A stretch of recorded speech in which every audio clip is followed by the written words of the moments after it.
ഞാൻ പറയുകയാണ്, ഈ നാളുകളിൽ കർത്താവേ നീ സംസാരിക്കണം എന്ന് പറഞ്ഞ് ദൈവത്തോട് നിങ്ങൾ ചോദിക്കണം. ദൈവം സംസാരിക്കും. ദൈവത്തിന്റെ വചനം ദൈവം വെളിപ്പെടുത്തി തരും. അത് അവ എന്ത് ചെയ്യണമെന്നറിയാം, അതിന് you need to spend some time.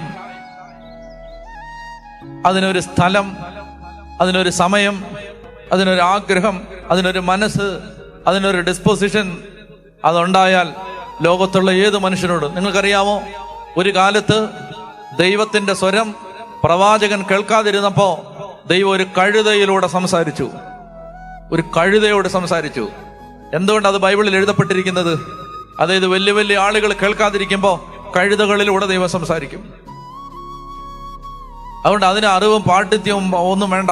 കർത്താവേന്ന് ഹൃദയം നൊന്ത് യേശുവിനെ സ്നേഹിക്കാൻ ഒരു കൃപയും ദൈവവചനത്തോടൊരു ബഹുമാനവും കർത്താവിനോടൊരു സ്നേഹമൊക്കെ ഉണ്ടെങ്കിൽ, കർത്താവേ എന്നോട് നീ സംസാരിക്കണം. മനസ്സിലായോ? ഞാനീ പറയുന്നത് അവിടെ ആ കളർ കണ്ടു, ഈ കളർ